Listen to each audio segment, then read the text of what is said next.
Okay, good evening, everybody. Welcome to Black Voice Hertfordshire Community Meeting.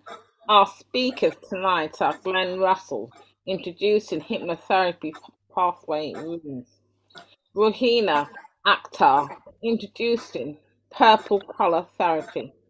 And then we have various speakers, Black theft history, practice, and inheritance. To find out more about Black Voice Hertfordshire community meetings, Black Voice lecturers, donation information and services provided, please visit our Facebook page or email blackvoicelecturers@gmail.com. Here are some house rules. Please remain muted at all times apart from when you're contributing. Please use the virtual Zoom hand up button to give notification that you would like to contribute or write your question comment in the chat box. Due to the specific nature of this space, please refrain from using all known and unknown ethnic group acronyms and words. Please wait for a contribution to end before you contribute. Raised voice stroke over contribution is not permitted. Please do not swear or use foul language. Please place all contact information, events, projects of your organisation, etc., that you wish to share in the chat. Our social media platforms include Facebook, Pinterest, Snapchat, YouTube, TikTok, Instagram, and LinkedIn under the name Black Voice Lecturer, and on Twitter with the username Black Voice L. Our website is www.blackvoicelecturers.com and our contact number is, let me get that, 07581720032, and our email address is blackvoicelecturers@gmail.com. And I will now hand you over to Glen Russell. Thank you. Good evening, everyone. Welcome to Lecture of Black Voice. So, thank you, Sonia, for the grand introduction. So, as you know, my name's Glen. I'm a I'm a remedial therapist, hypnotist based in Stotfold. And tonight I just wanted to introduce you to a new company that I've recently just got registered. And it's called the Pathway Still Community Interest Company. So it's an offshoot to the Pathway Hypnotherapy Rooms. And you might be asking yourself, what is a community interest company? So just give you a bit of a backstory. In the last couple of years, especially with the pandemic, we've found it extremely difficult with the increase in mental illness among young people and adults as well, to the extent that it's taken on average between 8 and 82 days for young people to be seen by a mental health professional. And then in 2018, only 20% of young people who had accessed the mental health professionals started treatment within 4 weeks, and 1 in 3 adults have to wait more than 3 months before mental health support, and 1 in 9 adults wait more than 6 months to receive any service. So, having been working in this environment for a number of years as a youth volunteer, I thought that it would be worthwhile to set up a business whereby individuals can access mental health support, especially anxiety and stress support, more timely, and whereby finances wouldn't be a deterrent to them. So I run anxiety youth and adult workshops, which comprise of 6 weeks, 6 weekly interventions, whereby we engage with the young person and the adult and provide them with the ability to be able to cope, manage, and learn how to deal with their anxiety. So After looking into it, I thought that the best way to do it would be to set up a community interest company, and that is, it's a non-profit organisation. So any money that we get into the company is reused, any profits that we've got, for the benefit of the community. And so my belief is that I'll be looking for grants, funding, to be able to provide free access to these workshops for young people and adults who otherwise would find themselves on an increasing extended waiting list to be able to gain some mental health support. So that's what the Pathway Still Community Interest Company is. So I'll be actively seeking some lottery funding from CBC, Hertfordshire County Council as well, and wherever else that I can find it, which will enable me to run these workshops at no cost to the participants. So that's what I'm currently looking to do, or doing, may I say. That's very good. You quoted a load of stats there, Glenn. Do you have them by race? So you said not to mention or not to use any acronyms. So statistic in terms of members of the Black ethnic minority group community, we're more likely to have mental health issues. But one of the things is really, it's important to note that the current statistics might not reflect the true extent of the mental health issues that we find amongst our Black, Asian minority groups, because for whatever reason, we are less likely to report that we're suffering with mental health issues. It's not whether, it is a cultural thing, whereby unless we're able to access someone who is similar looking, similar speaking, coming from a similar cultural background, we are less likely to present ourselves at medical practitioners and say, I've got a mental health issue. So therefore, the statistic could well be a lot higher. And that's also because there's not a great deal of data that's available. And as I said, that's because we're less likely. However, research does show that we are more likely to face barriers to getting help. And these are including, and not exhaustive, not recognizing that we have a mental health issue. And because we don't want to talk about it with a fear of being stigmatized with it. So therefore we withdraw, we don't talk about it within our communities. There's also not knowing that there's help available out there or where to go for it. We will encounter language barriers as well. We'll prefer to turn to family members and friends rather than seeking professional support. And that is especially for individuals who don't trust the healthcare services. And as I said at the start, there's financial barriers such as paying for private counselling. We also have one which is extremely high in that, not feeling that we're being listened to or understood by healthcare professionals. So if we've had a negative experience where we've approached a healthcare professional and we believe that we haven't been treated as we would expect to be treated, we are far less likely to want to go back and re-experience that previous of not being listened to. And then also, you know, white professionals not understanding our experience of racism or discrimination. So therefore, again, that's a barrier that we don't often want to try to break down. And also, The other one, which is extremely prevalent, is that we might not want support from individuals who, as I said earlier, that don't look like us, don't speak like us, and don't come from a similar background. Yeah.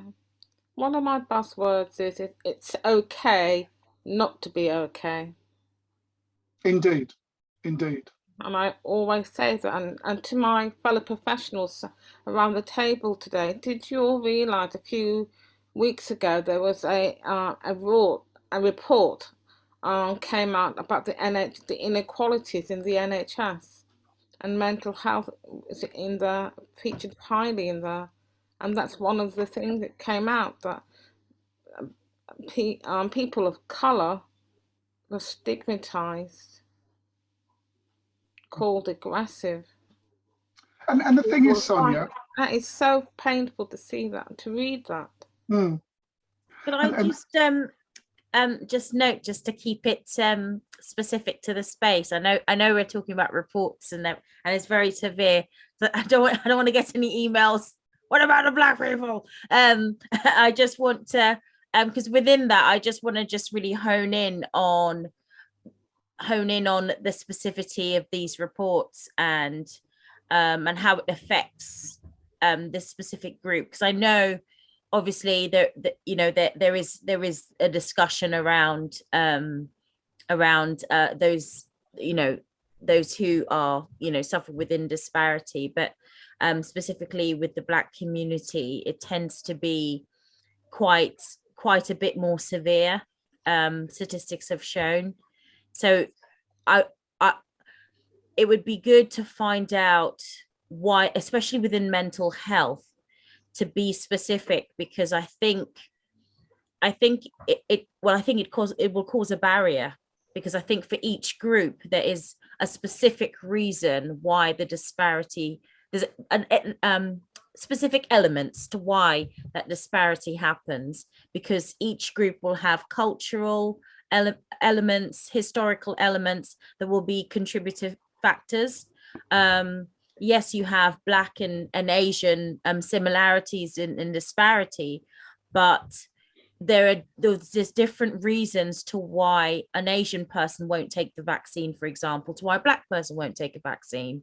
I've noticed with my friends who are Asian, of Asian background, they have similar reasons. Obviously, trust is a shared one, but for them stepping towards taking the vaccine, their reasons are different towards mine, and the elements of the differences tends to be historical and cultural, because it's the dynamic is different. Like they would have, they live with their family, for example.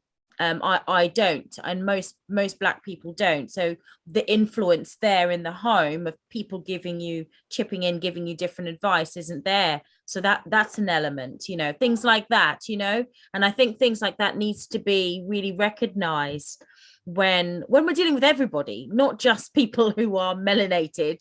But I think it's really important to just understand the makeup of the person wherever they're coming from, to really understand how to give true support.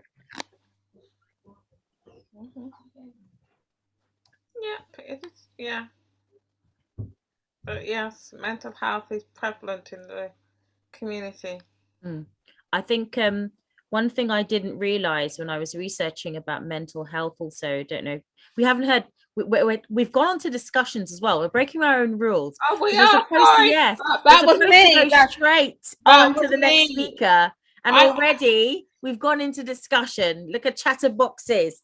So, Ruhena, I'm sorry. I need to have a drink. It was my fault. It was my fault. No, it was lemonade I need to drink. That's what you see.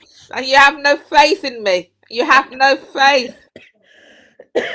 No, it's Ruhena, sorry, that was my fault. No. That's okay. Right. So I'll let you carry on, Sonia. No, that was it. No, Ruhena, your turn. No, I'm not. I'm going to be a good girl. Sorry, just for the sake of this recording, I will slap my hand many, many times, maybe my face. Please, could you pronounce your name again for us correctly? Ruhena. I was right.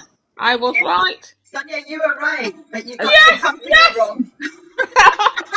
Forgive Ruhena, me, look, forgive the me. name is not difficult. It's No, my brain. Sonia got the name right, but Sonia got the organization and the company wrong. It's Purple Cloud Therapy. I'm Oh, not sure what sorry. you said. Purple something else. I'm Yes. sorry. Yes. So yeah, it's Ruhena. It's okay, Michaela. We'll get there. Right. I just want to. It's really important. Obviously, it's important because we want to platform you. So it's important we get the names correct. I'll have whole of lecturers calling me wrong by the wrong name. Yeah. But yeah, you're so cool. So thank you so much. Yeah. Yeah. So I'm Ruhena from Purple Cloud Therapy. So yeah, I'm a psychotherapist and counselor. Been for many years. And prior to qualifying as a counsellor, I was an internal therapist to the family, as you do in a lot of Asian households. But my background is very varied. So I didn't start in mental health. I had no idea about mental health. So my journey was an interesting one because I started working and around abuse. I worked in law prior to mental health and social care, but I'm also a qualified independent domestic violence advocate, an IDFA, as they call it, the acronym. So within all of that, when I was a lot younger, we'd lost a sister. I've lost a younger sister. My mum and dad lost a daughter who was younger than me. And at the time, it was like even counselling was offered to me. I wasn't interested. I was like, what's counselling going to do? I didn't even know much about counselling, but the stigma that was attached to it was very much attached to me and so forth. But nearer to, further on down my career, I was still working in abuse. I was working in law, working in the city, and another several years later, we'd lost another sister. So by then, Sorry, Ruhena, we're getting some background noise. I thought it was Sonia, but I can't hear anything. Can you Can hear you hear background it? noise? Oh, Sonia, on mute. Oh, you're on mute. Sorry, on mute. Sorry. Sorry, is it mine? Because I can't hear nothing. I can hear like a stompy stomp something. Like music. Yeah. There it is. Yeah. I can't hear nothing. Where is it coming from? Let me try and mute mine then. It is you. Oh, well, I don't know, but I can't hear nothing on my end. So I'm really sorry. Has it gone really? Yeah, some music. Yeah, it's I don't know what it is. Music? It's like it's like a thumpy, I don't know. It sounds like something out of goodness. Star Trek. Oh, wow. There's no other page open, so... Oh. Is that better? No, it sounds like someone's hitting a metal bar on something rhythmically. It sounds like therapy music. Oh yes. We're very apt for the session today's meeting, but oh gosh, I don't know how to solve this then, really, because it's throwing me. So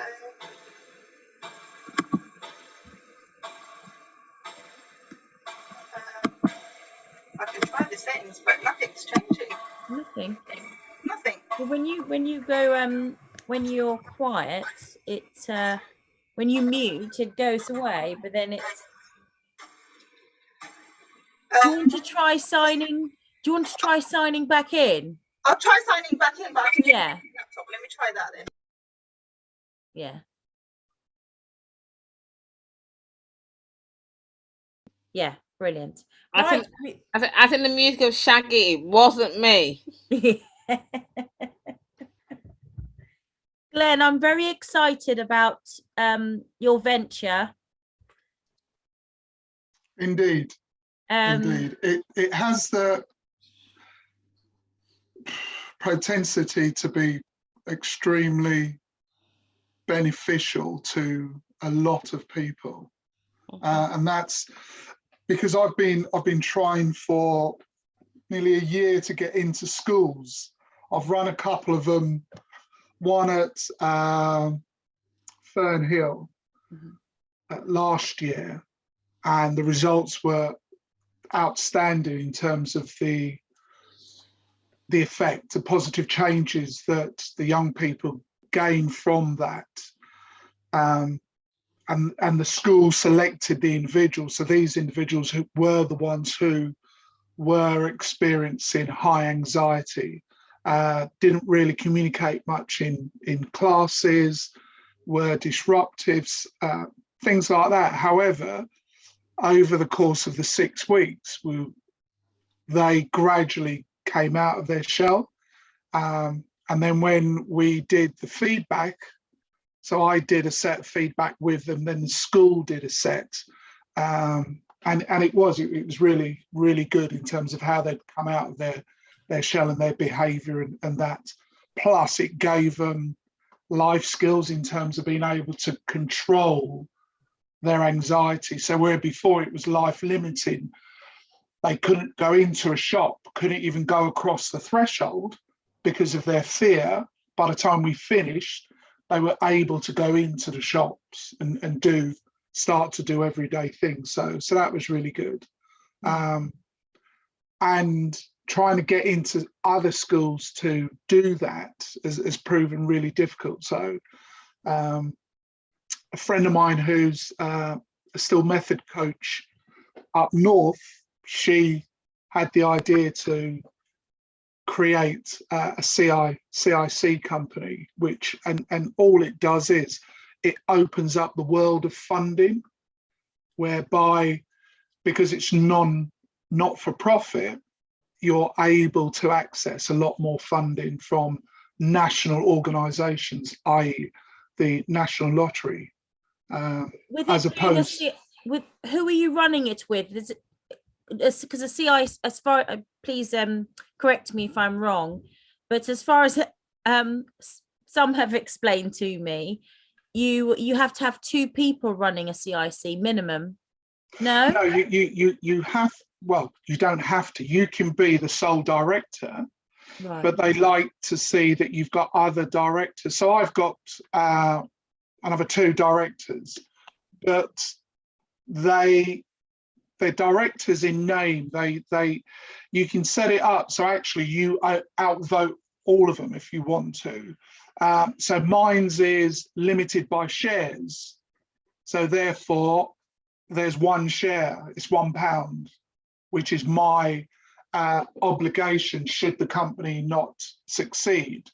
So therefore, there's limited risk, and the benefits far outweigh the risk in terms of what you're able to do. And the only other caveat that you've got is to, should the company fold, any assets, any profit that you've got at that time has to go to another charity. It can't go to the directors. And that's the only caveat.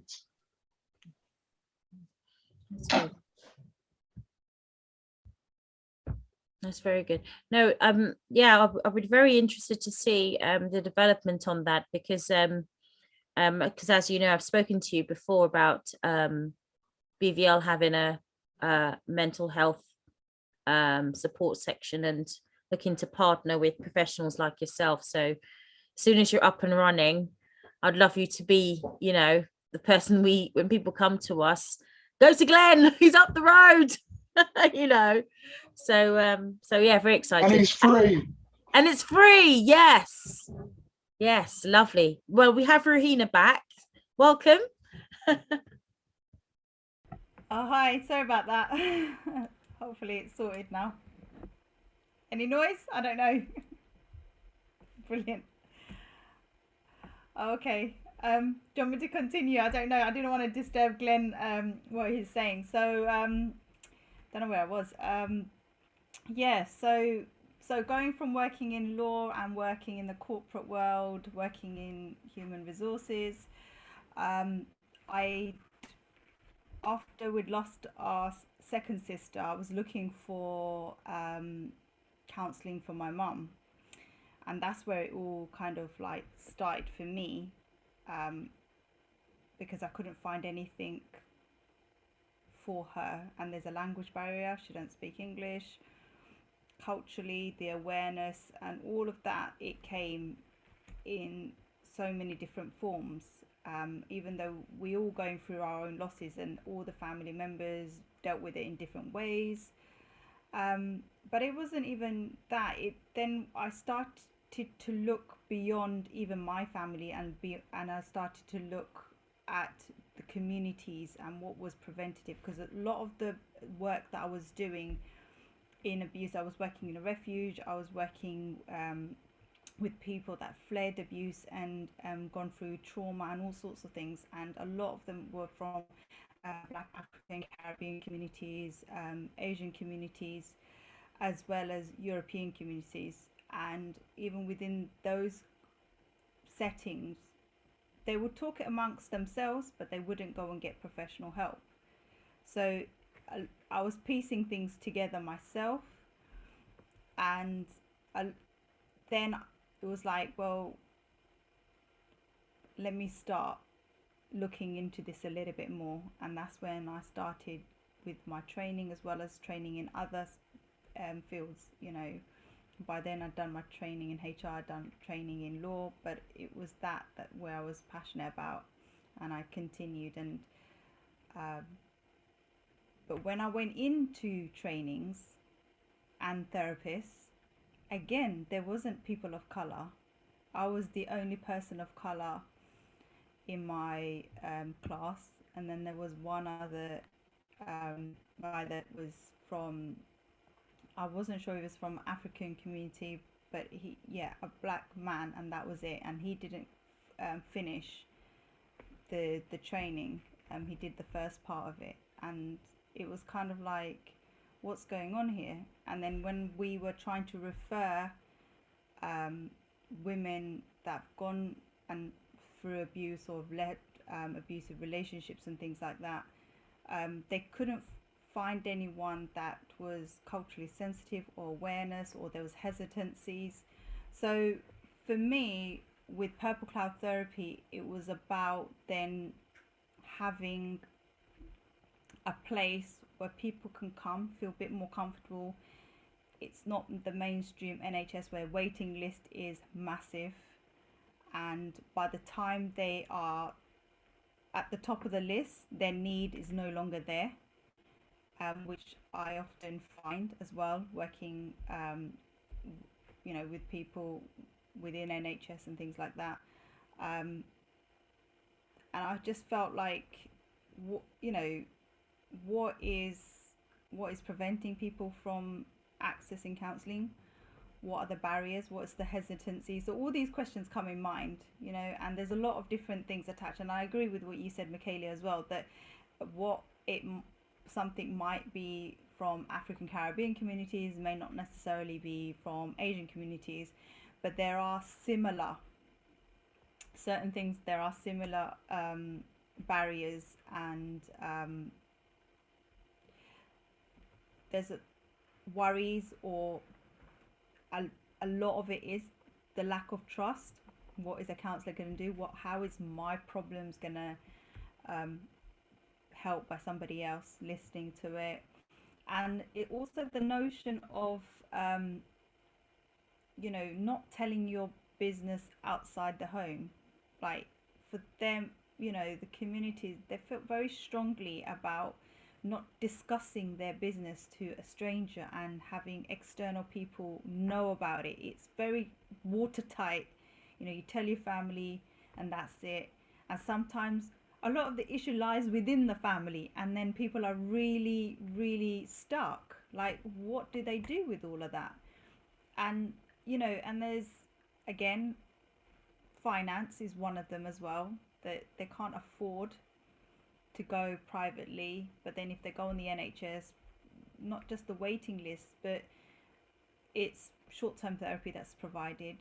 It might not be the type of therapy that's provided. It might be something that they might, I don't know, they might get somebody that's white European that doesn't understand their background, the culture. And I've been there and I've done it, where even myself, I'm sat there talking about so many other things, and I felt like it was an educational session where I'm having to teach them what this means and that means, and I'm not actually getting therapy here. I'm just here like talking to somebody, and it didn't feel like therapy. And this is like, okay, well, is that waste of my time now?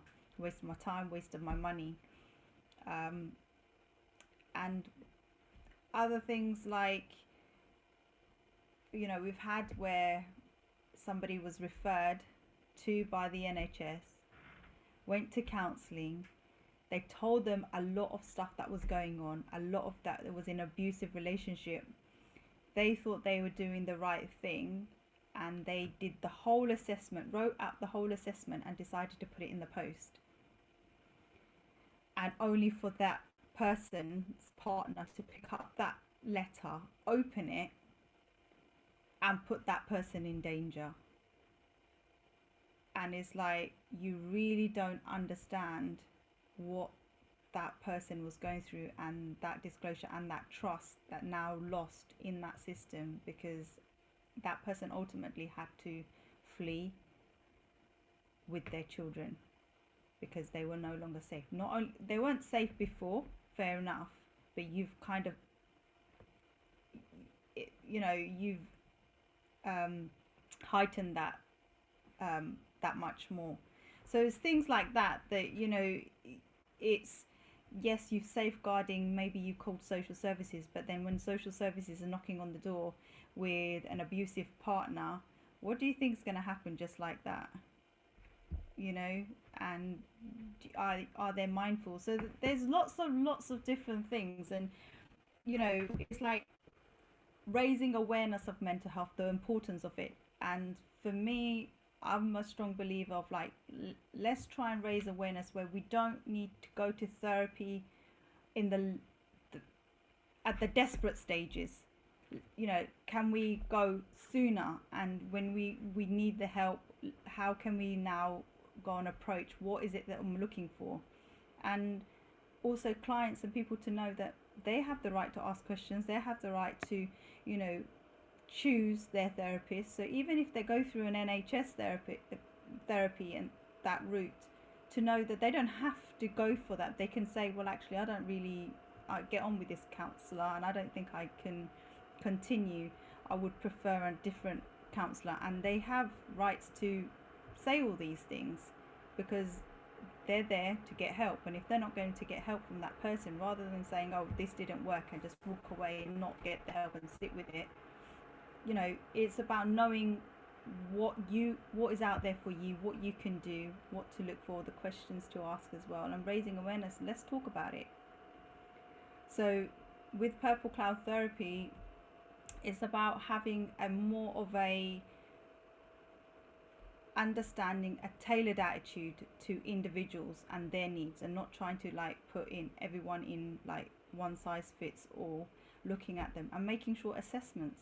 For me, sometimes, you know, is the first stages. If someone's walked through the door, do that assessment properly. Make sure somebody is doing that assessment properly, so you can understand that person's needs, and at least tell them then whether you can help them or not help them, and they know where they stand, rather than lead them down this path of 5 weeks, 6 weeks later, and then think, well, actually, I don't think I can help you, and then dishearten them, and this person is probably feeling worse off. And you know, looking at, I mean, in that awareness, I mean, a lot of what Glen touched upon, you know, lots of the barriers about, you know, being worried and scared, but looking at like other things, you know, the shame, the guilt, the conditioning, all of this, these are all parts of these barriers as well. So it's great, you know, if we can do workshops and that. So with Purple Cloud Therapy, we provide workshop, we do training, we do awareness, and I work alongside the charity Mandalay CRC, and they work with women and girls around abuse, and we raise awareness about what it is about, and we raise awareness about mental health and how it impacts people's mental health in that aspects of things as well. And for me is about also partnering up with organizations, specialist organizations, to raise further mental health. You know, let's talk about it, and let's, you know, make services available for people of color that can come to services and access them easier. I wouldn't say easily, but easier than there has been before.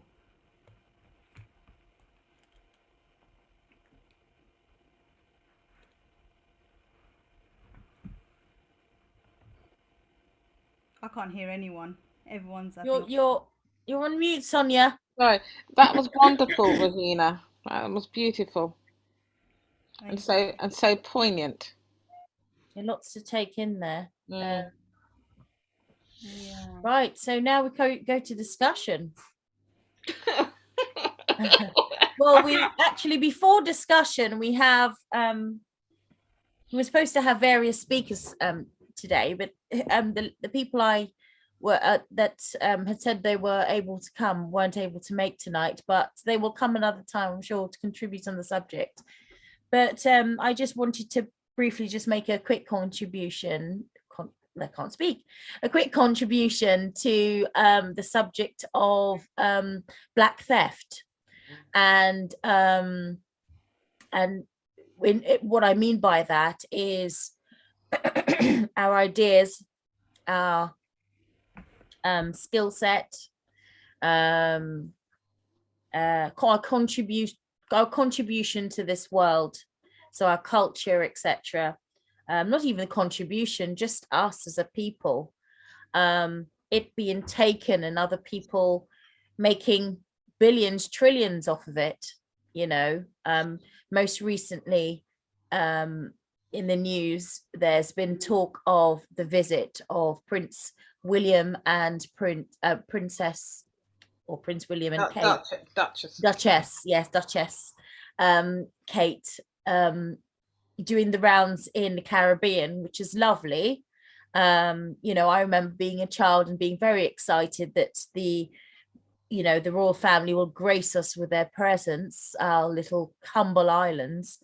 But now that I'm a bit older and a bit kind of looking at things and just realizing the historical element of that esteem that I looked up to as a child, of the grandeur of, you know, the beautiful carriages and everything, was really built off the backs of slaves. And it's really important that that's recognized, you know, stolen people.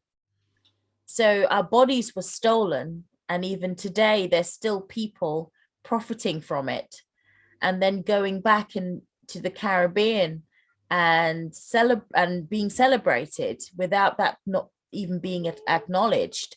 And there's just something just not right about that. Recently, I think last month, we had Clive contribute about the Matrix, and realizing the Matrix is gosh, I won't even go into the amount of money that it's made. And the idea was started by a Black woman, a name that we've never heard of. The Matrix was written by a Black lady. It was her idea that was stolen, and it took her a long while to get the acknowledgement that she deserved. And I just think it's as a creative myself, I come across or have come across people who seem to have an idea, this kind of thinking of everybody does it. Everybody, you know, you have an idea and everybody steals off everybody, and it's fine. And it does happen, and I get where that's coming from. But what I'm saying is that it's not healthy, and it's actually theft.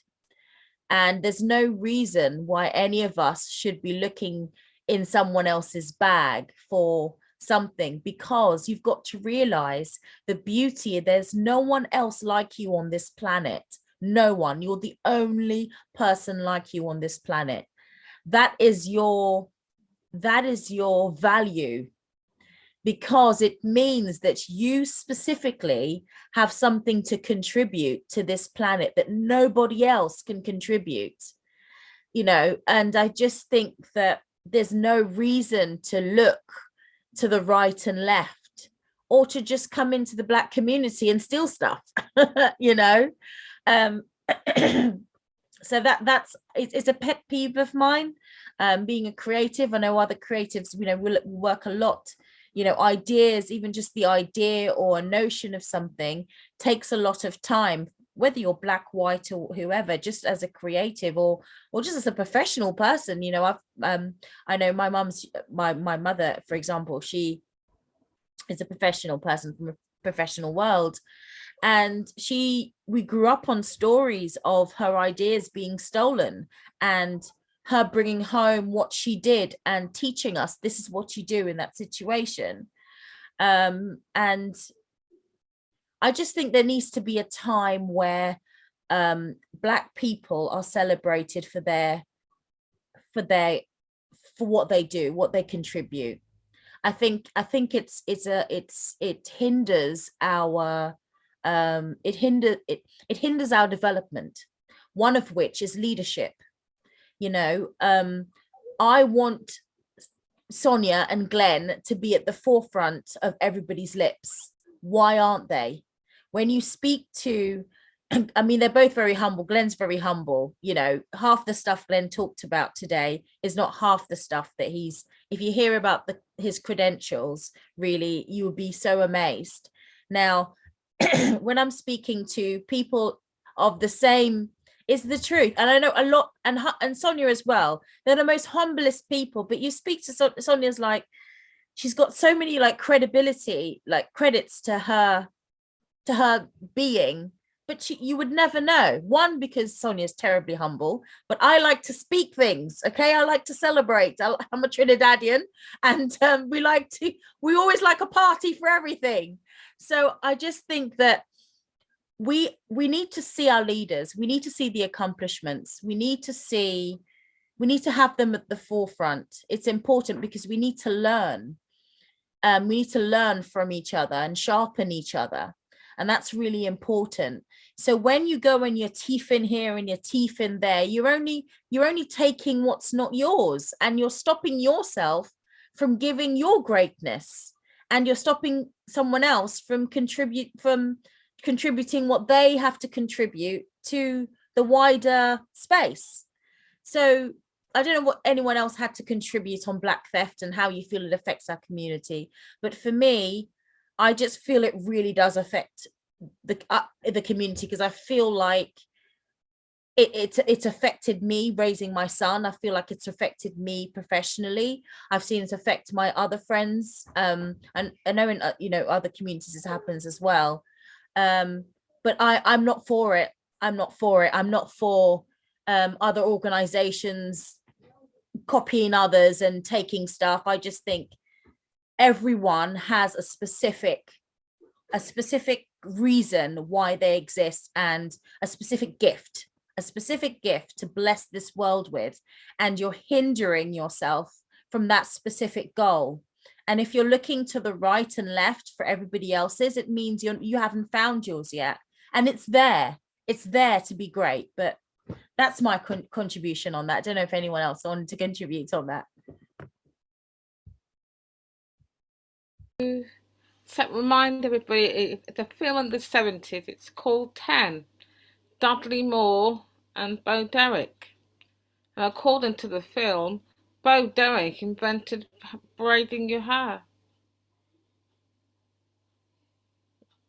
So, that for me is still, that's again stealing our inheritance, stealing our identity. So Bo Derek, Dudley Moore, the film 10.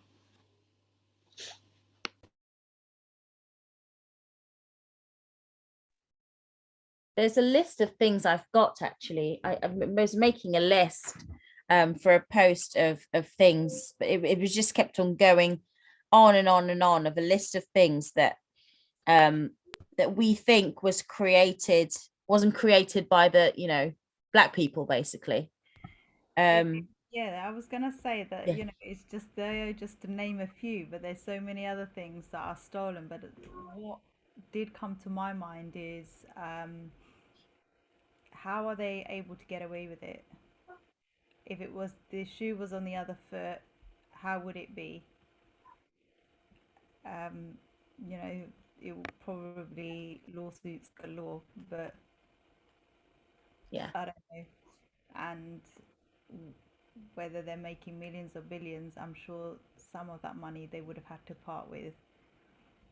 So it's not just about the acknowledgement, it's also about that divide of wealth.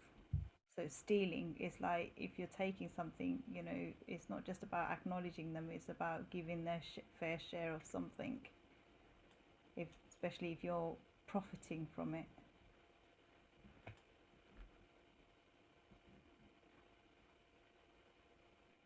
I know I recently had a meeting with Ruhena and a wonderful, fantastic colleague of hers.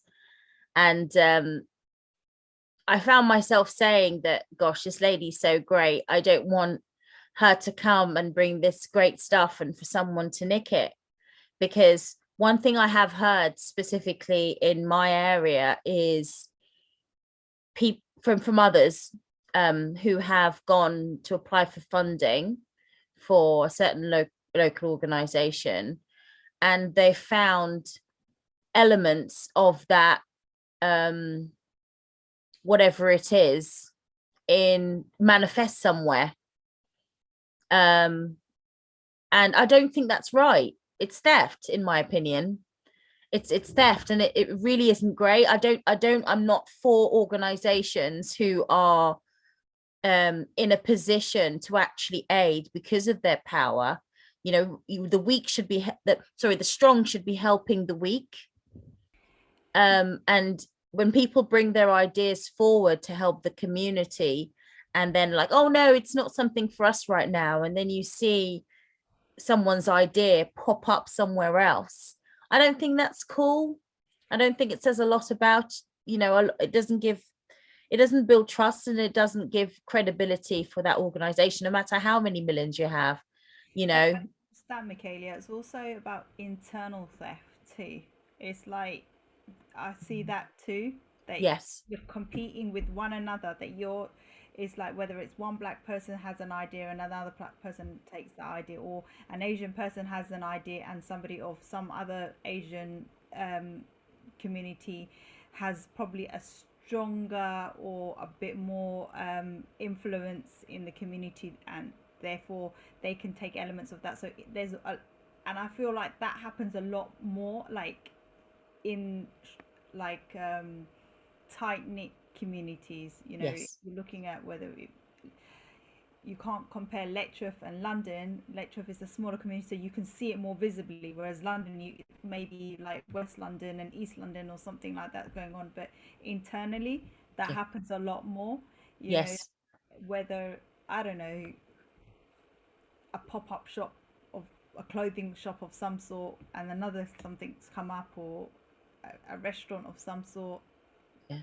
and something else very similar that's right next door. So I feel like that's happening too.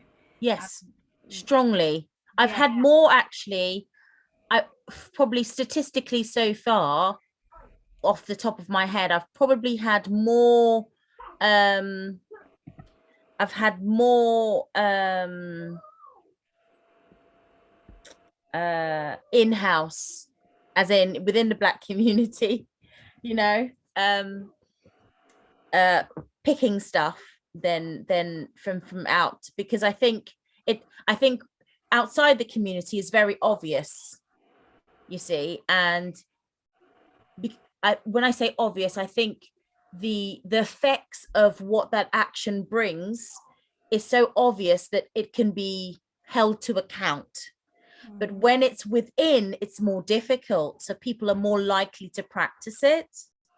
And also, why aren't we then? I mean, for me, I find it's quite sad that if we feel that there is skill set of similar kind, why not get together and become a stronger unit and do something together and build and support one another, rather than trying to individually stand on your own and then nick somebody else's ideas and then run with that. The injustice of it, the unfairness of it, but it feels like that learned behavior somewhere down the lines happening too.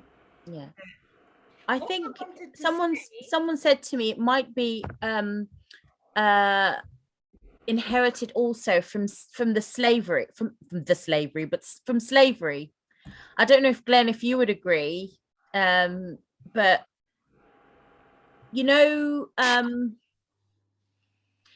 okay, so for example, when slaves were sold, they used to compete against who would be sold for. I mean, not every slave, obviously, but there used to be a thing of who would be sold at the highest price, and they would feel pride if they got sold for the highest price, that kind of thing. And it's like, dudes, you're all slaves. Why are you, but you're trying to make something out of, nothing much. But I feel like within that horrible state of slavery, there was within that there was also barriers to stop us from coming together, from being together. And I feel like sometimes, not all the time and not for everybody, but I feel like sometimes I just get a hint of that element of things. We talked about I think last month we talked about the barriers between the African community and the Caribbean community. Are you talking about divide and rule type thing? Yeah, divide and conquer. Yep, yeah, exactly. yeah. And I definitely think that's part of it, because if colorism is another way. Keep the ones that are lighter in the house and the ones that are darker on the grounds. So it's like, But also, Michaela, yeah, sorry, but also going back to that competitiveness, don't you think that was in the midst of all of that deprivation, being humiliated constantly, it was their way of keeping their self-worth? Yeah. So if I'm the one that gets sold the most, as perversely as it sounds, it's like a badge of honor. It means that I'm actually good at something. Yeah. And I can, amongst my fellow slaves, I can hold my head up high. I can walk, I can do the peacock walk. They're comparing. Because that's me puffing out my chest. Yeah. So everything else that's going on around me doesn't really matter. Yeah. I know that I'm better than you because I am valued higher. Yeah. We have similar to that in the Asian communities, where like when we talk about dowries and who gives the most dowry and then the worth, so the highest dowry that's paid for that bride, it's then that bride is more valuable. Or when and then there's that bride buying to another extent, where the more money they're getting for that bride, and they don't look at it like it's still an abusive, harmful practice that you're condoning in the most strangest way, rather than let's scrap this practice because we are still demeaning ourselves, devaluing ourselves in another essence. But it's just I suppose it's that practice and that mindset, that conditioning that you are then I suppose time and time again being forced into, knowingly or unknowingly. And then it gives someone, at times I've seen where they've like bragging rights, oh yeah, he's given such and such to my daughter, he's given this amount of gold and this amount of money, and and then for the groom, oh yeah, they've given a car, they've given this, and it's like, wow, like no one's seeing what's going on here. Like it's purchasing in different ways and adding value, and again, what Glenn said, that self-worth. I recently had actually not just with one person, one of the conversations I'm having with those who are coming to BVL saying that, they want to incorporate inclusivity into their organization is when I come along to a meeting and they already have an idea how they want to formulate this inclusivity and diversity direction, which is fine, that is their organization. However, I don't know if you guys have felt this. When you aren't the Black person they want, they go and find someone else, and then they use that someone else to discredit what you're doing. Does that make sense? So you will come and you say pelvic cloud therapy or hippo pathway rooms, and you're talking to them. Oh yeah, they'll give you all their diversity speech, and then maybe you say something that I don't know, that maybe you pull them up on something. Let's go as far as there. Maybe you pull them up on something. Challenge them. Sorry? Challenge them. Mm-hmm. Yes. Yeah. You mustn't challenge. You're okay to be on the team, but don't question, don't challenge, don't make me look bad. You're here to do as you're told. Because that's when the Karen comes out. Yes, and it's in itself, organizations need to listen to this, because I don't think you're aware that maybe some of you are, but some of you aren't, because it's inherent. That behavior is taught. Yeah, and your Okay. face is fitting, long as because they haven't chosen you because they want you. They've chosen you because they're trying to tick a box and a quota Yes. they need to do, and Yes. your face fits. But I often find that, again, with that face fitting, then colorism comes in. Yeah. So they're, without sounding offensive, like Asians will fit the diversity quota, and in terms of the color skin and the lighter skin, whereas an African Caribbean will be behind them in that quota. So and who Yes. they think, but then at the same time they will look at who they can pull the puppet strings. Absolutely. Mm-hmm. And 9 times out of 10, and I will say this quite confidently without knowing the ins and outs of organizations, but that those diversity inclusivity posts, unless it's in a strong ethnically diverse area, they don't tend to be Afro-Caribbean. They will either be Asian or African descent. And there's reasons for that. Yeah, but that, I think, as somebody else was saying to me, now this diversity isn't just about race now. It's not. And people, I keep saying this to people, it has nothing to do with race. Diverse is diverse. It's about everyone. And people keep tying it with Black. And it's not just Black. It's not just race. It's sex. It's disability. It's ability.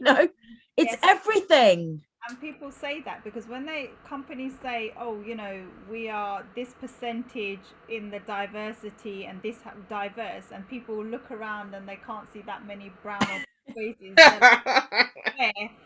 they forget that it's not the color that they're talking about. Yeah. It's other things, whether somebody is from a transgender community, yeah, gay, lesbian, bisexual, anything like that, or somebody with a disability. Yeah.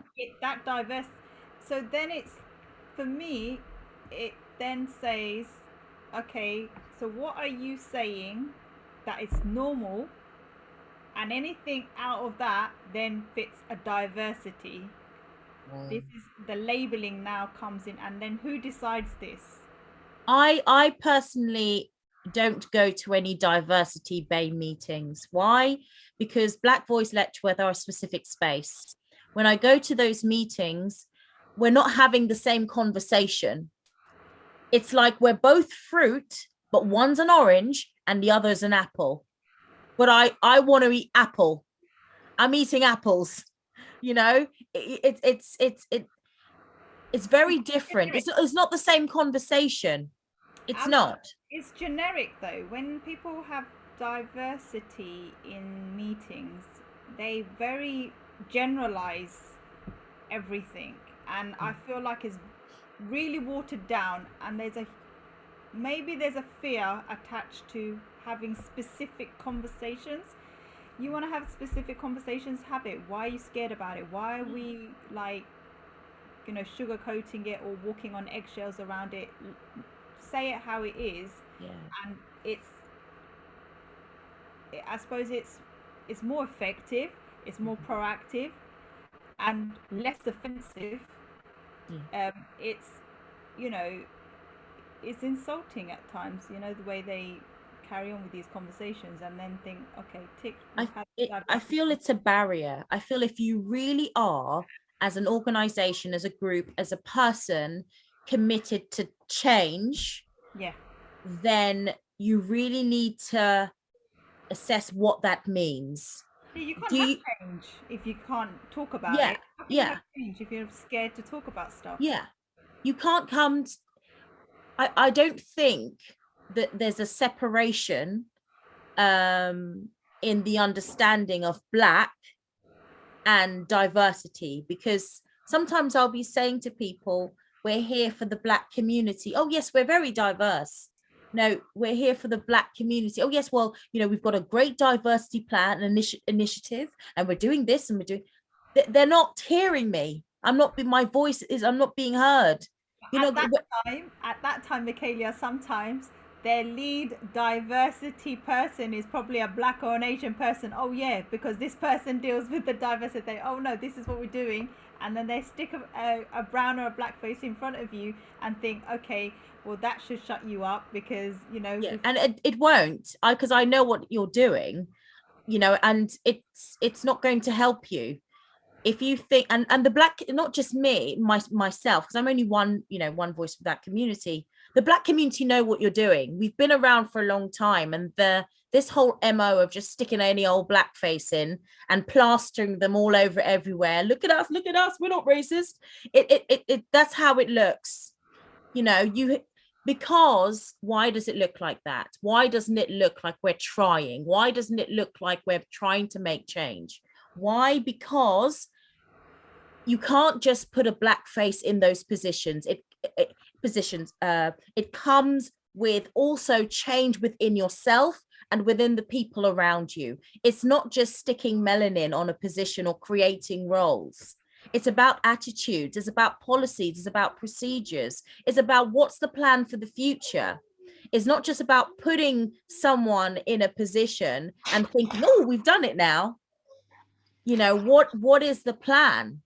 Are you just going to have a Black person for this time and then nothing's going to happen?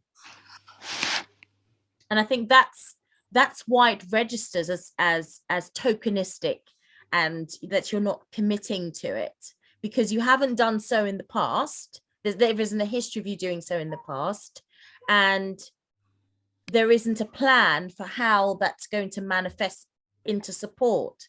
Because what I'm seeing is a lot of brown people popping up, but the community is saying they need this, they need help with stop and search. Parents are concerned, child queue, they're concerned.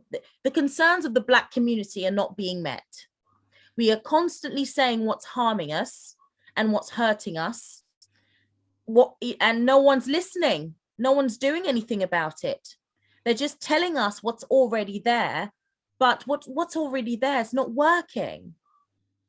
What I was going to ask you, Michaela, and I'm wondering, even when they put these brown or Black faces in a position and role, sometimes I feel whether it's more harmful because these people, they are quite removed from their own culture and communities, that they've actually lost the essence of what other communities are saying. And I don't know if it's coming like what I mean by this is that, you know, what in our communities called the coconut, where they're brown on the outside, the white inside, and they don't have any idea because they've been in this country or so close to white or European way of thinking that they are more like um, or of white culture than they are of brown and black culture, and therefore it's it's causing more harm, and it's causing even bigger barrier because say for example a white person's there saying, look, you know, they understand, they're talking like what we're talking, like how are you not understanding this, or how are you not getting this, and this person isn't getting anything, Yeah. any understanding of. They're basically repeating the same thing, but Yeah. with a brown face. Yeah, Yeah. I've got plenty of pennies for those as well. So anyone who's willing to say, to basically say what they want to say, but get a brown face to say it, I'm still going to have the same response. Mm-hmm. It's not going to be different because a brown person is now telling me the same racist stuff. I'm going to say to them, firstly, welcome, hello, and secondly, I'm going to point out how what they're doing is harmful. And yes, it is harmful. It is very harmful. Because one, it puts, again, it's that whole slavery thing I mentioned. It creates more barriers within the Black community because it kind of pits us against one another, that whole divide and conquer situation, which I think benefits more the system than it does actually our community. And I feel as though I mentioned this last month, that I feel also there is an element, if you benefit from the system, you're less likely to change it. So if they have a melanated person in a role and they personally are benefiting, so it's a great job, it's great pay, they've got bills to pay, they will help to an extent. But at the end of the day, they're there for a role. They're benefiting from the system. It's very brave people who are able to step out of that and not let that be a hindrance from saying the truth. And I'm not going to judge anyone for that. I mean, that's, you know, that's their choice. But if someone is going to come and tell me, if I've pointed out something that's harmful to the Black community, and a white person is came to tell me that, oh, that's not true, and then they get a Black person to either be combative or you know, tell me that I'm wrong, great. I love being told I'm wrong. It's great. Makes great conversation. However, my response will be the same, because it's not so much about the, you know, the person who's saying it, it's the idea that's harmful. The action, you know, the act of doing it. That's what I'm fighting against. These acts of hurt and harm that one group is benefiting from and one group is being harmed from, and the group that's benefiting from it don't want to change it, they, you know, because they're benefiting from it. And I think this is what reinforces the worry and the fear of accessing professional services. I feel like this, you know, when we're talking about mental health, and if you have one sector of professionalism, you know, it's just an over paintbrush view of professionals being a certain way, and being very reluctant to access certain services, whether it's healthcare or whether it's policing or in law and order, whatever it is, they have tend to create further barriers. And so when you have other services, you know, in sectors like myself or Glen, it's creating difficulties for us. Here's us like beating the drums, trying to raise awareness of positive professional services and care for people, but then at the same time it's like, well, you're no different from the person that I just faced in social services, or the person that was at the police station for something else, or a school where I've accessed or went to teachers, or whatever service it is. It creates all sorts of barriers, and this is what we're fighting it, against the tides, trying to Could I ask, can I ask Glen and both Ruhena, if you had an unlimited pot of funds, what's the first thing you would do to support the Black community in mental health? Where would the first pound go to? An unlimited amount of funds. What's the first initiative you would devise? I think for me, it's about looking at anxiety, self-esteem and self-confidence as well. Because if we can improve our young people's self-belief, I think we'll go a long way in changing how they see themselves in society. So you would tackle the mind of the youth. Yeah. Yes. So would I. I think that's where our future, us old uns, we've been there, done it, seen it. We've told ourselves so many times the same story that it's ingrained in us. Yeah. And I don't think that. Glen, do you have something wrong with your camera? No, it's just. Oh, is it playing up? Yeah, see, it does that. I don't know why. Yeah. You can still hear me, yeah? Yes, I can. Yes. Okay. So yeah, that's where I would go. I would go for our youth, as opposed to our elder statespersons. How do you think, if you had, or when you have an initiative of that nature, how do you think something like that will manifest positively to aid the Black community long term? That's a very good question, because there's so many hurdles that we're going to, both Ruhena and I, as professionals in that sense, are going to have to overcome, because it's all well and good me saying that we'll target the youth. We've got to persuade and convince and cajole the adults that it's going to be beneficial for their young people. Mm-hmm.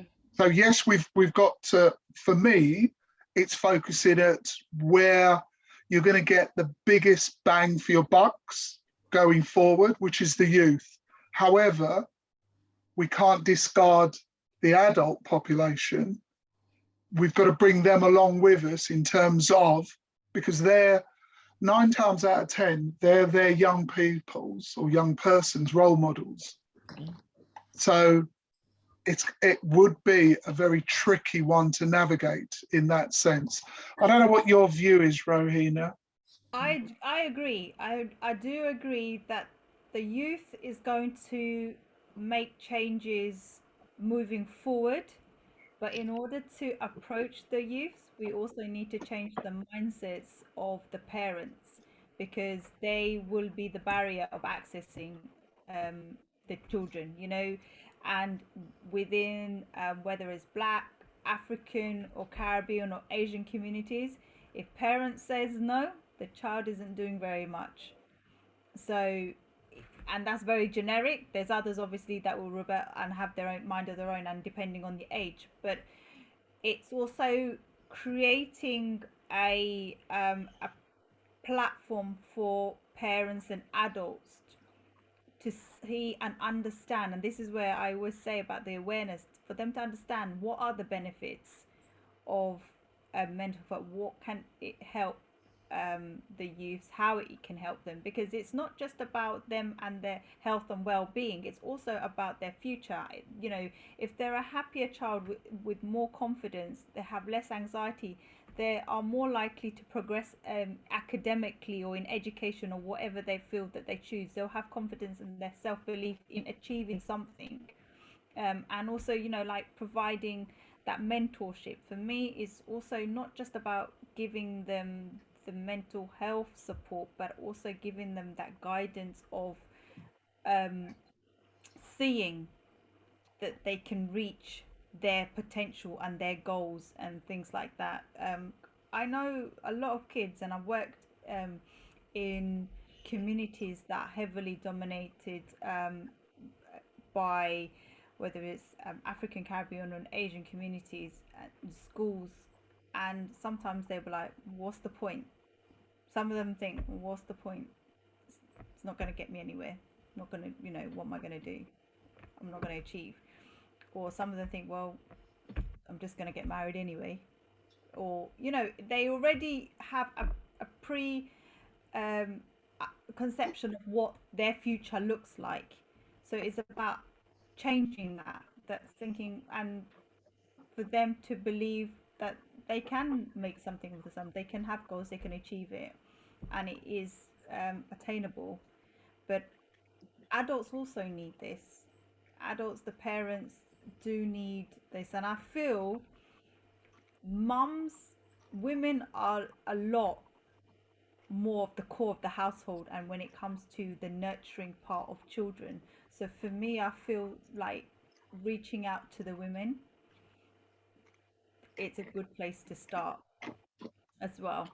You know, in these communities, the mindset and the women having a bigger influence on children, being able to nurture them, being able to support their well-being, their health, because, you know, mums, they will do a lot for their children. They will do a lot more for their children. Indeed. And for me, I feel like they would go that extra mile. And if they can see even a smallest benefit, they're more likely to jump on board. But I feel like, Sonia, do you have any contribution? Sorry to cut you Yeah, off. sorry. I was just talking to a young person. And if I had endless pots of money, I would echo what Glen has said, and I would spend my money on educating our youth and protecting them. yeah, And keeping them out of the criminal justice system, because we know once they go in there, they'll never come out. And I would help to alleviate some of that racism that many of our young people are enduring right now. yeah, that's why, you know, if you catch them young, you know, when you're talking about preventing them from, you know, the criminal justice system, is about prevention. So even before they get to that stages, if they're heading down towards the criminal justice system, that means that child has already had quite a journey to Right. get. And if we get them before they've got that far, that's where it's the most helpful. So yes, preventing criminal justice, but hopefully give them that support before that's even an option. You know, criminal justice system to them, that shouldn't even be an option. That's right. That. And let them know that they are worthy, they are worth something, and if they want to be the next Prime Minister, that the only person stopping them is themselves. That's right. The world is their oyster. Could I ask, guys, is it presumptuous to look at, because from the people I've spoken to, like yourselves, about mental health, it's when someone is ready to when something's gone quote unquote wrong, so there's a diagnosis of some sort, whether it be anxiety, depression, etc. Is it a possibility that mental health can be used as, is there such a thing as mental maintenance? So even before it even gets there, we actually mental slavery? No. Mental, so not so much slavery, but so before, not even when signs are even shown, but just equipping the youth with skills so that they are mentally equipped for life. Does that make sense? It does make sense, and this is what I call like prevention. Like, it's about the health and well-being before the need arises. You know, at the beginning I was saying about purple cloud therapy. Why do we have to go to the state where it's at desperate state when somebody is going down the criminal justice system, or they're going through depression or a severe anxiety? For me, that's way late. It's not too late to get them help, but it's way late than they should be. It should be a lot earlier to, you know, whether they see the signs, whether they can get the help beforehand, you know, even if they're feeling down or low or feeling certain anxiousness, rather than, you know, they're feeling a severe anxiety, rather than they're going into severe depression. Is about early stages. And I feel like school, it should be part of school, like in America. It should be part of school. Is there anything that you or Glenn can give to parents to support their child at home, not when they see anxiety happening, but just tools they can do maybe on a daily or a weekly basis? I don't know how it works. They can just empower the mental strength of our children. I use play in the KCA model of 5 to Thrive. Yeah. I teach our children to play again. Since COVID, I have found children have forgotten how to play, as how to engage with themselves. We have children who show no empathy. So I teach them to be children again. Yeah.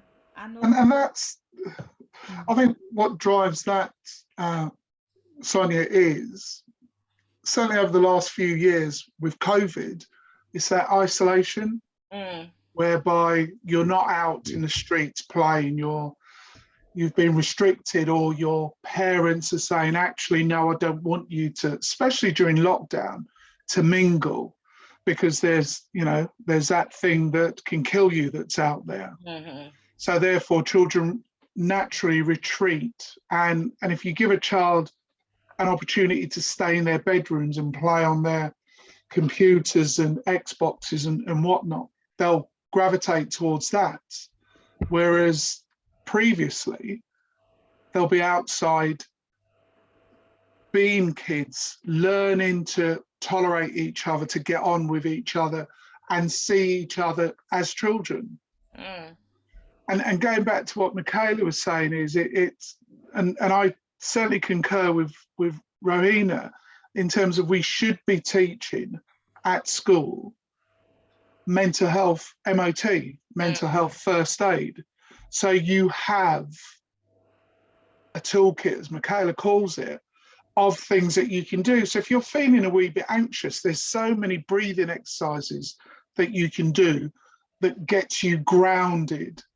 It diverts that feeling that you've got in the pit of your stomach, and you know then it's going to pass, because by doing a breathing exercise, you divert the attention away from that feeling onto something else. So there are a number of things. Is there such a thing as mental health first aid, or is it included in? There is, yeah. But where would you find something like that? I'll look the course out and I'll forward it all to all of you. Yeah, so I'm a mental health first aider. Same here. So as Sonia is no doubt, and Ruhena, see, you can go, so you get taught to see, to start to see the signs of someone who may be getting to the extent of being suicidal. So, or someone that's suffering from depression because they're withdrawing. They're not as chatty as they used to be. You know, they don't want to talk about how they're feeling. But equally so, as a society, we've gone away from caring for each other in terms of reaching out to someone who you haven't spoken to in a while and asking that person, but meaning, how are you? Because for we say, how are you, expecting a glib, I'm fine, and then we move on, because actually we don't really want to know. It's the polite thing to do. And that person could be experiencing severe turmoil and they don't know who to turn to.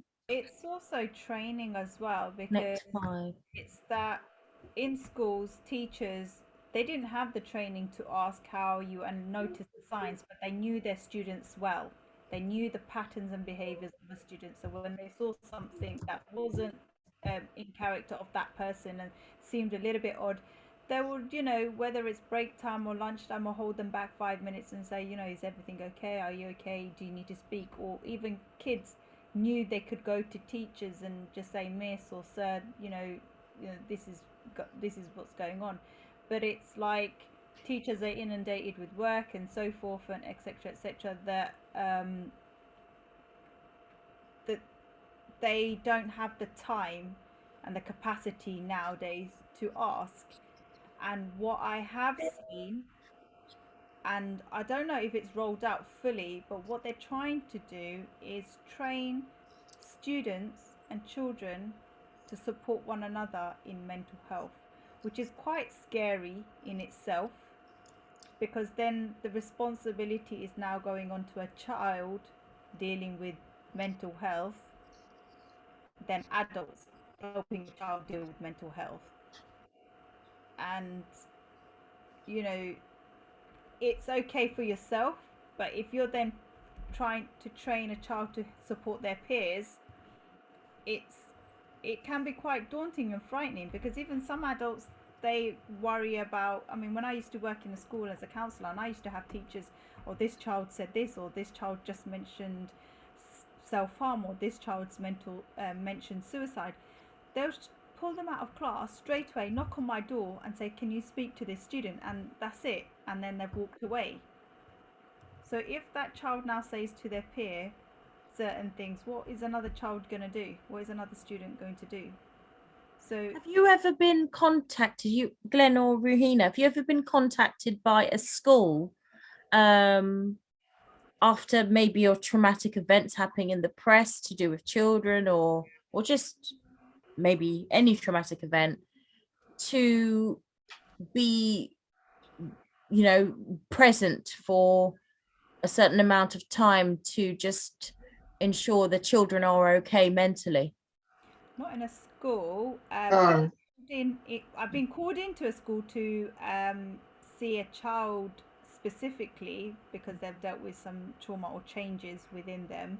But when I worked for the local authority, I was called in by, I think it was fire services, and some traumatic event happened, and they wanted to support the rest of the team and they called me in, and I sat for a few hours, like as in a crisis. Few hours, if they wanted to, they could just go in, and they had permission to. No one came. Yeah. When I Come. No one came. sorry, Yes.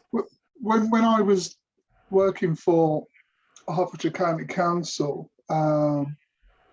as a youth hospital youth worker, so we would get referrals from the medical professions where young people or young persons had entered A&E and had shown signs of whether they're suicidal ideation, depression, anxiety, and then we would work with them in a one-to-one, either at schools, and then that was before we then went into the last lot of lockdowns, and then it would be remotely. So that was my only experience of working within a school environment. We'd make appointments and go and see the pupil there or pupils there. I'm just wondering, with there's been in this lockdown, Black children have had a lot to deal with. Black Lives Matter, obviously. That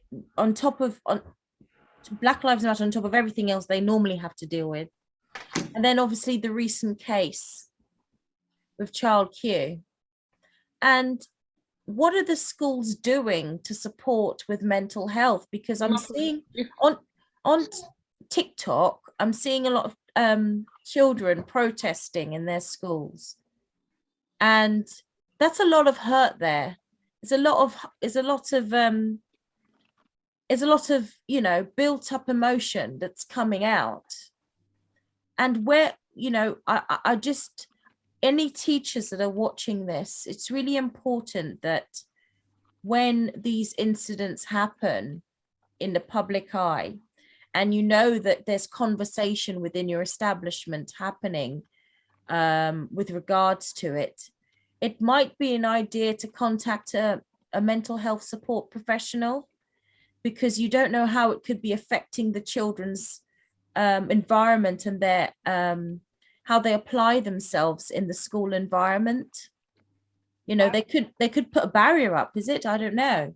I feel that it's probably geographically addressed. So Yeah. any area that's geographically has a higher population of black communities, as opposed to other areas, they probably would address it with more importance. Or Do you really think? I don't think they're doing that even in the, I mean, like in, some in London are. It depends on the areas yeah, of England. So I think for me, because I have yeah. quite a good connection in London, Mm. some areas, and I think it's a school to school basis as well, and depending on how um, aware and inclusive schools and leaders and heads are, and in other areas where the population is probably very few, that it wouldn't be addressed. As you know, I think the importance might not be there. They might think, well, we don't really need to. Our population, percentage wise, is probably 1 or 2%. I don't know, but I feel that there is a need, whether it's one person or 10 people or 50 people. I think it does need to, because it's not that I think these things haven't happened or these things aren't occurring. It's been occurring, but a lot of people haven't been coming forward in saying it. So it might have just surfaced, and it's given people permission to say, well, actually, you know, I've had similar experiences, or this happened, or this is how I feel, or I'm worried about it. It's a natural reaction to, because it's there and they're hearing about it. It's in the news, it's in the papers, about people having discussions about it. So I feel that schools do have a responsibility to be addressing certain issues that are rising. I appreciate they're stretched, and I appreciate the resources aren't there, and I appreciate the skill set may not be there. But I also feel that if you really want to make something happen, you can, whether it's now 2 or 3 schools getting together and being involved in a project, or some sort of awareness, or some sort of reach out, or support. When you have lack of resources, and I don't know if that's come from my background, that you get creative. When your resources are, is not there, or your funding's not there, get creative. You can start putting ideas together, whether you approaching other communities, other services, other businesses, or other organizations. You can be, but I feel there is a responsibility, because ultimately any well-being of a child will impact them in school, at home, how they move forward with their life. Can I just add also, you talked about Black Lives Matter. We mustn't forget the Euro Football Cup, and when 5 BME players missed the penalty, the backlash that was endured. I had to ring schools, the police, the CPS to get them to issue a press release to the schools. Because There were children, that's why I've put it up there. There were children who were frightened to go to school and who didn't go to school because they knew what they were going to be facing. So it's not just Black Lives Matter, it's things that happen on our own doorstep. And that's why I'm as a professional,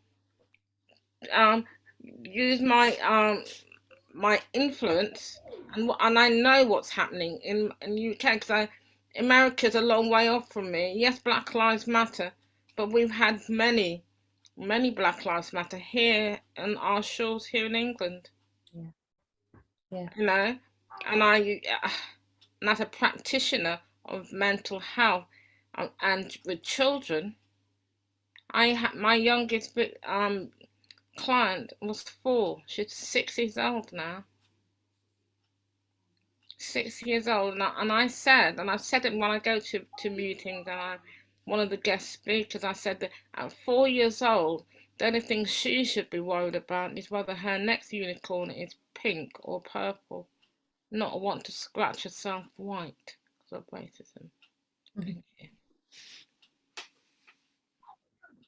It's really there's been quite a lot, I think. I think it's healthy. I think it's, it's kind of lifting everything up. I don't know. I think it's early days to think that things are going to change overnight. I think for some people it has, as far as, recognizing where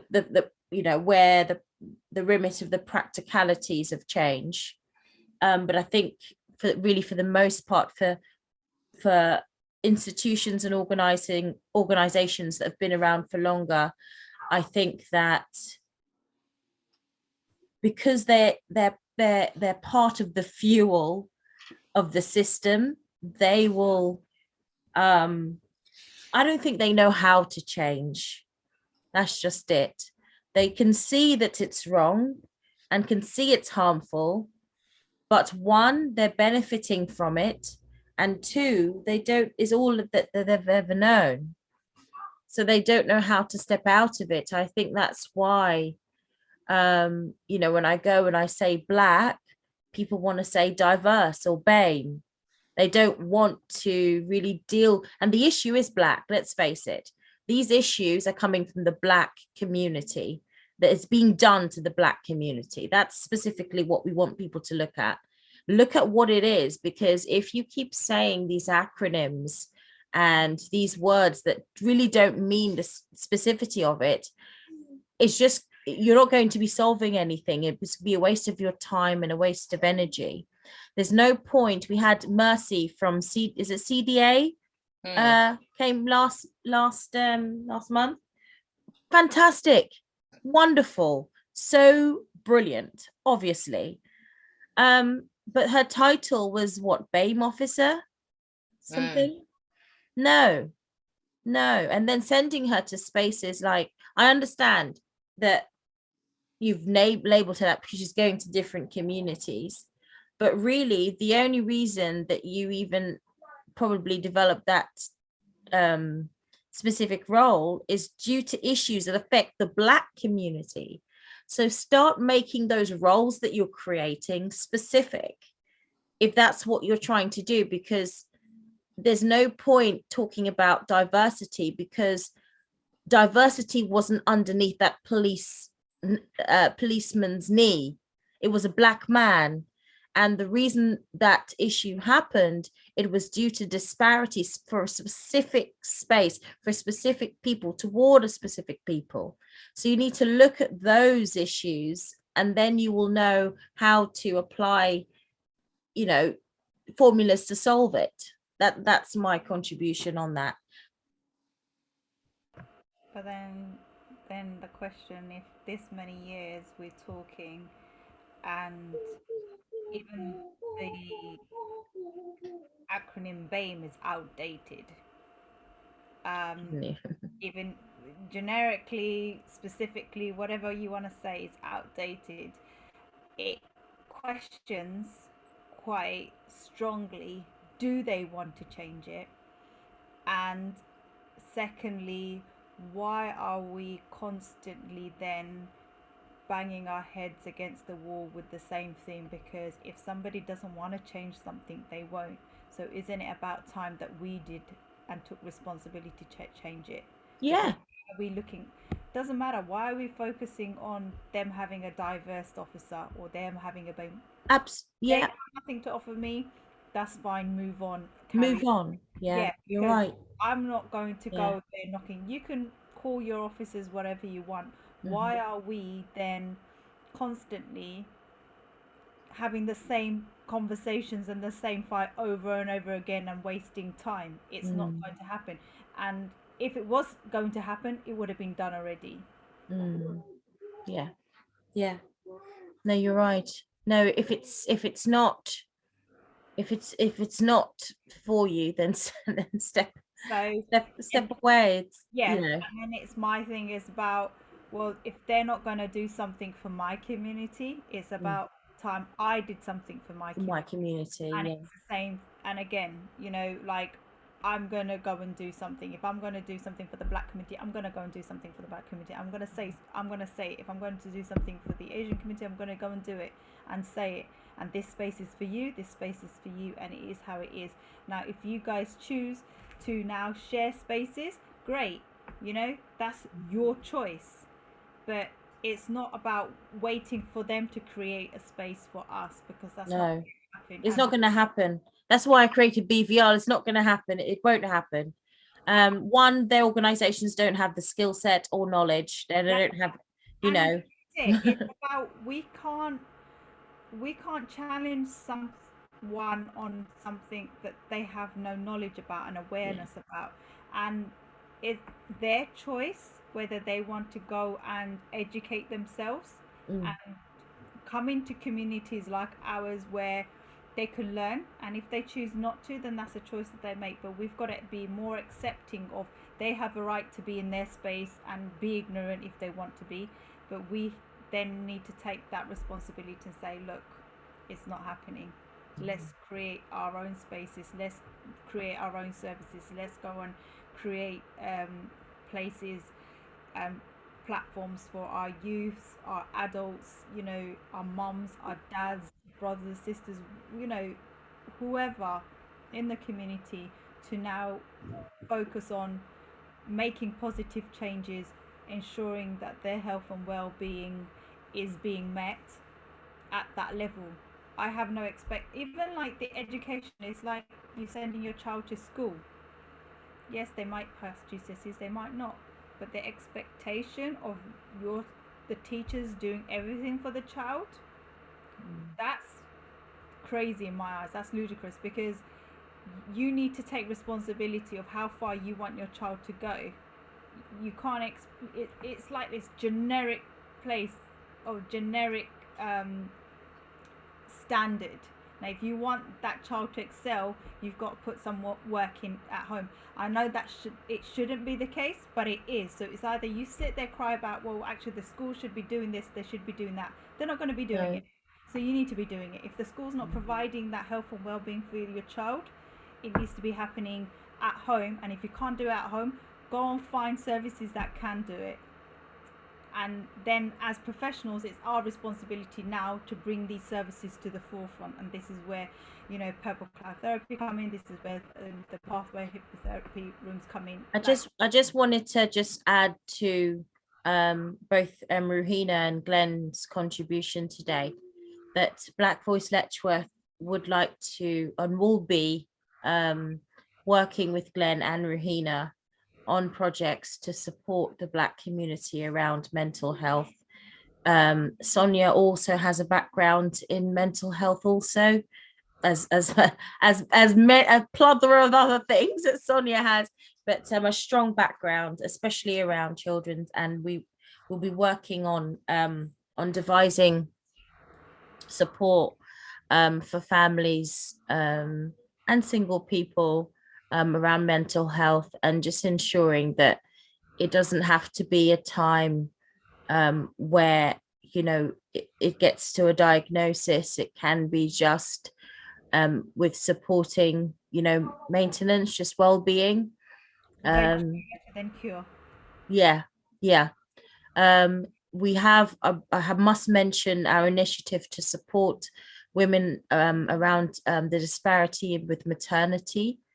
I'm trying to get connections with the local hospitals to see if we can devise a contact, just literally the number, if I can just get the number of Ruhena and Glen in the little pamphlet that you get when you have a baby, so that women, along with other other bits as well that we pop in there, so Black women can feel that they have support locally, by someone who will understand. Because if a doctor comes up to you and say, oh, you know, you can get support on the NHS, you're then, you, I don't know about anybody else, but I get very anxious because it's something that I have to build myself up for. Because when I tell them my story of whatever, any professional, I have to explain my cultural element to them, which they don't really understand. And I don't feel that, I don't feel somebody, when you're talking about, when you're talking about something that has a cultural element, can really understand or give a proper diagnosis. That's in my head. So I get really very anxious. So it's nice to, I think it would be nice within maternity to just get the option of practitioners in mental health that understand the disparity of the Black community, and the support that Black women need, in you know, in have you know, after you have a baby, or even before. But the reason why I'm saying after is because obviously there is a high rate of deaths, etc., and malpractice for Black women after they have their children and being looked after within the within the hospitals. So I don't know if Glenn is up for that, but you know, it would just be nice to have your name in that Indeed, hat. of course. Yeah. And also to add to that, you must also put in that leaflet that the hospital, these are hospitals all around Great Britain, they have an alternative menu B. And that alternative menu B is the food of all the different cultures. Did you realise that? No, it's a what, Sonia? They have the alternative menu B, What's that? the menu for all the different cultures of Great Britain. They have halal, they have kosher food, they have Afro-Caribbean food. I knew that. Yeah, Oh, yeah, I but didn't know that, and I was well, craving. you are. See, So but what do you have to ask when you go? Menu B. you just ask them, can I have a menu B, please? See, things like this need to be platformed. You know, little things. I know it sounds really silly, but it's just not known. It, you know, it is known. It's you know, it needs to be known. Oh my goodness. Yeah, I knew this from when my dad was in hospital from years. Say, oh, you know, do you have halal food? And it depends on the caterer. So sometimes when they are from a different ethnic background, that they're like, oh yeah, there's this other menu, and they'll drop it, but they'll give a generic one, and then there's other, and if they come around, or if you say, oh, if there's halal, they'll give another menu. So we, from quite a young age, we knew that they have that as well, but they don't give it, they don't always automatically give it. No, they don't. You have to ask for it. Yeah, but then I think it's at Hertfordshire, also Bedfordshire. So in Hertfordshire, Bedfordshire. so in Bedfordshire, in Luton and Dunstable, there's sometimes, depending on the ward, they're quite good. They'll give both menus. If they see somebody of certain ethnic background, they'll give it. In Hertfordshire, I think, whether it's list or anything, they will, you'll have to ask for it. So they won't automatically give it. So, and I think it's also the ward, the person on, you know, the person doing the food on the day. But yeah, they have all of that too. Readily available. All the food is readily available. Yeah. They don't have to do anything. It's already ordered in. It is. It's there. Yeah. Can I ask, Ruhena, this is a separate subject to what we've spoken about. Do you know any Black and Muslim locally that would like to come and speak or would be interested in speaking, do you think? Well, yes to the first two, and the third one, I'll have to ask. So, yes and yes, yes. Yeah, Yeah, I do, and I can ask. yeah. Yeah. Also, it would be yeah, just nice to just to hear some About what? voice, Sorry. What did you want? Is there a specific topic? whatever that. Oh, it would be nice to just hear, because we've had obviously a lot of majority from the Black Christian perspective around racism primarily, but I have seen a lot of things online, primarily from imams saying don't be racist. Basically, it is not part of Islam, but it would just be. I don't know if they were able to share their voices on their journey being Muslim and Black, and experiencing racism.